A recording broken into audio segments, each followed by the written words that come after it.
السلام عليكم ورحمة الله وبركاته. مساء الخيرات على حضراتكم جميعا، ويا رب دايما في صحة وسعادة. هنتكلم النهاردة عن العلاجات الدوائية لمرض خشونة المفاصل. وزي ما قلنا قبل كده في الفيديوهات بتاعتنا اللي متابعنا، ان الخشونة مش معناها ركب بس، هي الاشهر على الاطلاق، بس في مفاصل تانية ممكن تصاب بالخشونة زي الفخذ وزي مفصلين الفخذ او الهيب جوينتس وزي الاكتاف او الشولدرز، وبعض المفاصل الاخرى على حسب هي تعرضت لاصابة قبل كده او تم اجراء فيها عمليات جراحية او غيره.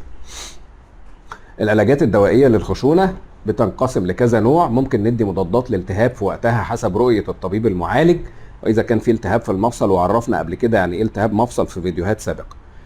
تاني حاجة بعد مضادات الالتهاب هي الكوندروبروتكتيفز، أو ما احنا بنعرفها على إن هي محسنات المفاصل أو الأدوية أو المركبات الغذائية اللي بتحافظ على خشونة المفاصل او بتحافظ على غضروف المفصل من ان هو ما يتدهورش، وان حالة المفصل تسوء مع الزمن.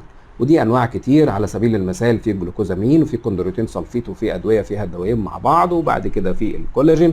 والكولاجين ممكن يكون لوحده او مضاف عليه ادوية اخرى زي فيتامين سي او غيره تحسن من امتصاصه وتحسن الكفاءة العملية بتاعته.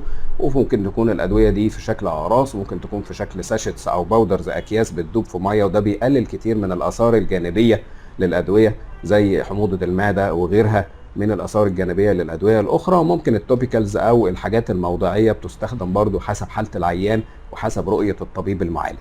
دمتم جميعا في صحة وسعادة، ونلتقي دايما على خير.